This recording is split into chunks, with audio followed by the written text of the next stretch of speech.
Welcome to UrbanPlay Instructor Training Certification course today. My name is Miwa Natsuki and I am one of the co-founders of UrbanPlay. I have been working at UC Berkeley for the past 7-8 years now, and I recently completed my master's in kinesiology with focus in physical education for children.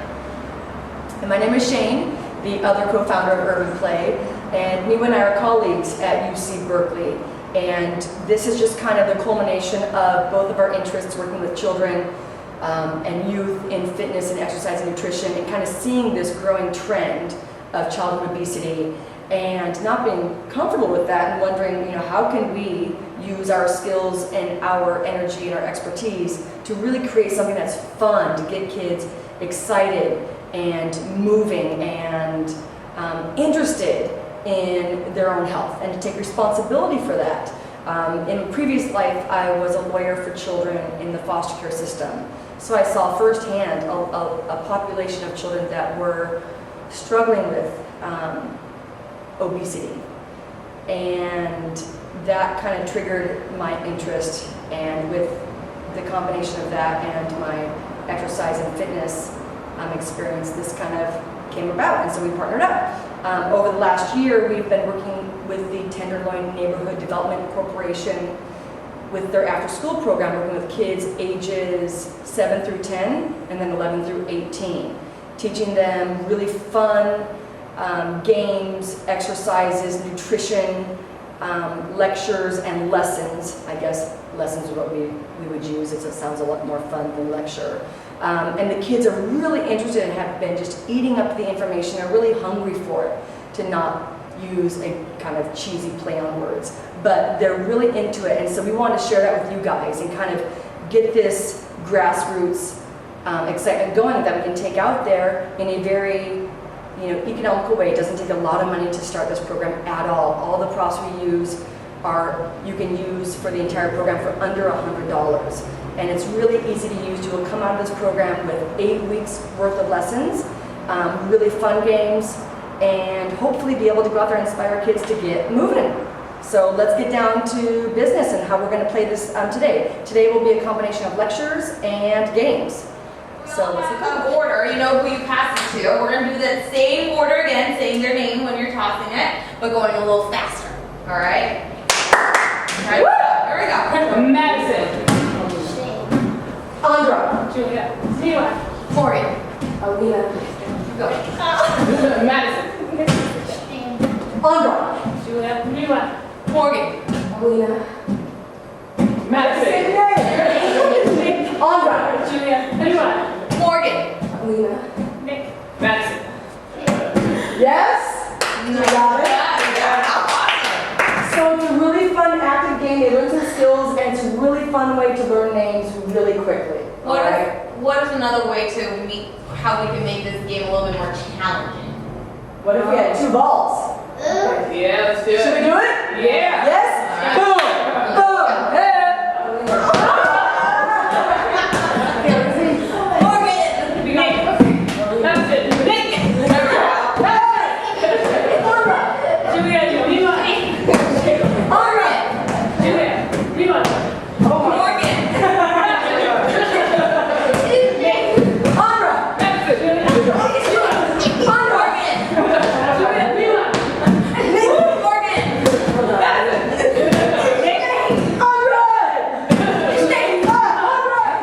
So let's just split you guys up in half here. Let's have you two over here on this end. Let's have you on this end.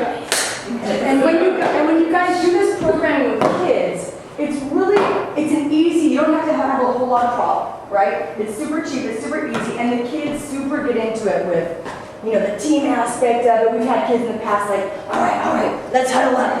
What's our strategy?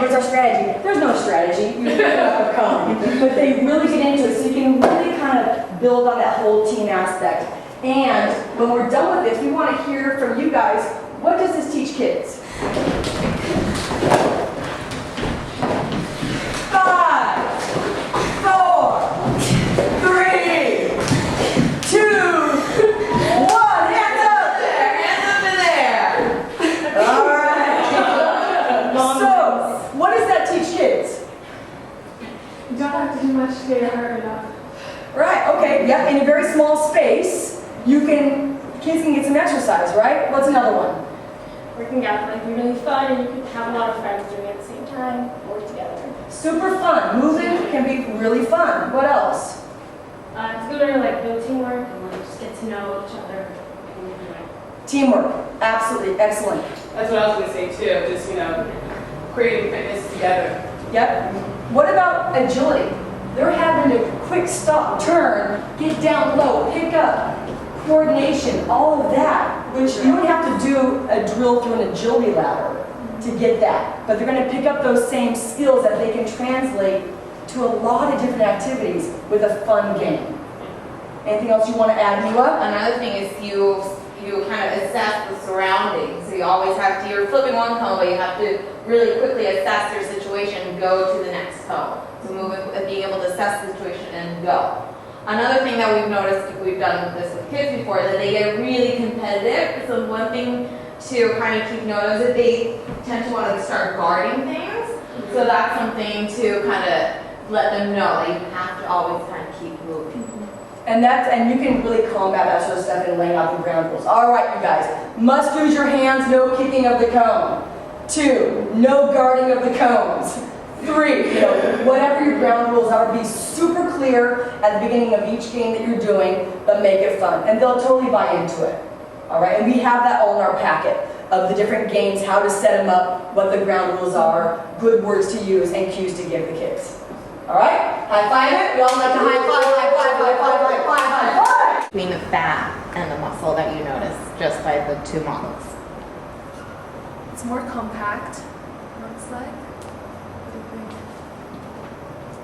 I mean, seems to take up a lot less space. And they're probably the same weight. So tell me what you think what this is. It's something on your body. On your body, Mm-hmm. inside. And so you can see it. Blood. What helps you move? Legs. Your legs. What are your legs made up of? Muscle. Yeah, so which one do you think is muscle? This one? Good. So what do you think this is? Fat. Yeah. Yeah, so go ahead and touch it. That's fat and this is muscle. Touch and carry it. Can you guys tell me what might be the difference? What do you feel, what are the differences between the two? This doesn't look so good. It doesn't look so good? It looks better than that one. That looks better than that? I mean, It looks like that looks better. that one looks like it looks like someone threw up. Someone threw up. Someone threw up apricots or something. Someone threw up apricots. Okay, what does that look like then? It looks like cranberries. Looks like cranberries, smushed up cranberries. How heavy are these two? Is one heavier than the other? No, What would you have it? it's like 1 pound. Focus.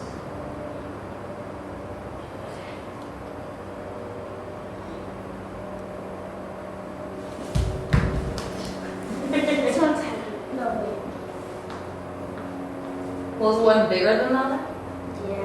Which one's bigger? This The fat's bigger? Now which one's heavier?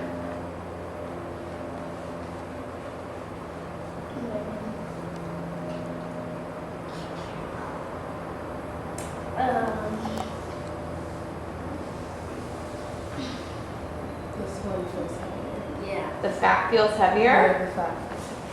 They're actually the same weight. They are? Yeah, they're actually the How's same it weight. possible? Yeah, so what does that tell us about muscle? That muscle is stronger. Muscle's stronger, it's more dense, right? Even if it's the same weight, it's smaller, right? But it carries a lot of weight. Awesome. You start us off.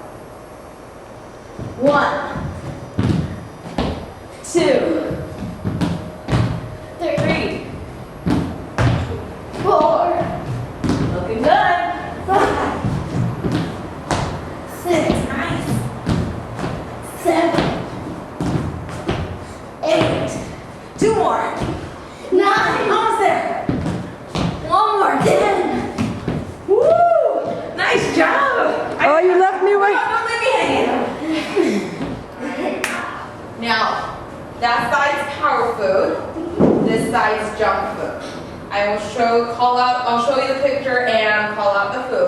whichever you think it is, whether it's carb or junk food, I want you to, let's have you guys shuffle to each side. So, hips go up and just shuffle to whichever side, okay? So let's start off with Pepsi. That's good junk food. Yeah, junk food, good. Go ahead and come on with that. Nice. Why is this junk food? Add sugar. No vitamins and Processed minerals. Yeah, and lots of sugar, no nutrients. Is this naturally occurring? No. Does it grow on a vine? Have a mother. Out of the community. It is processed. Good. All right, next. Fruits. Power foods, yeah. So why are these why is fruit power foods? It has all kinds of nutrients in it. Yeah. It grows from it's natural. It's naturally occurring. Awesome. And just so you guys know, these handouts and slides are really great, easy to make. We will give you PDFs and images of all these that you can just cut out. All right, so you will get all of these after your training today. All right, moving on. Instructors ever. Let's do the one that usually gets the kids confused. All right, this one is we usually see some confusion going on, and we'll ask you why afterwards. TV dinners. Alright, you guys are smart. Why? So a lot of kids think as to why this is unhealthy or why this is junk food. Usually they put a lot of sodium in it to Mm-hmm. keep it fresh. Fresh. Edible. Edible. Yeah, right. I might see some vegetables in there and be like, oh, there's tomatoes, it's a vegetable. But it's like processed and soup, so. Right? They're looking at this. They're like green beans. You know, it's soup. Soup's good for you. You know, we have potatoes. You know, steak. So yeah, it's differentiating between fresh foods and packaged foods. This one, wouldn't you say, Miwa, was the one that causes the most confusion? Because this is how most of American population eats. This is how we eat. This is what we do for most people, kids and adults. And we're not here to tell them that junk food is bad, you shouldn't eat junk food at all, but it's more of educating them as to what they're eating, and they can balance it up. They do have this a lot, maybe at least once out of the week they gravitate towards more fresh vegetables. So just educating them as to what they are putting in their bodies. Really fun game to play. They love moving. You can change the movement around to do whatever you want. You can do bear crawls, you can do frog jumps or bunny hops. But they're also learning something while they're moving. They love it. Which side of the food goes? So junk food. Junk food, power food. And I want you to bunny hop towards that side. Okay? Alright, so let's start off with fruits. Yes. Nice job. Go ahead and bring it back. Good. Why are fruits power foods? Because they grow from the ground. They go, so they're natural. They're healthy sugars and not bad sugars. Yeah, so they're naturally occurring sugar, right? Yeah. We didn't add anything to it. Excellent. Good. Let's try chips and cookies. Nice. Bring it back. So chips and cookies and junk food. Why are they junk foods? Because it's Processed food. Processed. Good. What do they add a lot in chips? sugar. You find a lot of Salt. sugar. Salt. Okay, with chips. What do you find in chips? It's Like good, but powder. not good for you. No, it's good but not good for you. Why? Because some sugar is good, but it's not. So you think it's good for you. So you think it's good for you, and it's not. It's not. Okay. What were you saying? They add a lot of powder and extra sodiums. It's extra salt, artificial flavor. Yeah. Yeah. Awesome. Good. Excellent.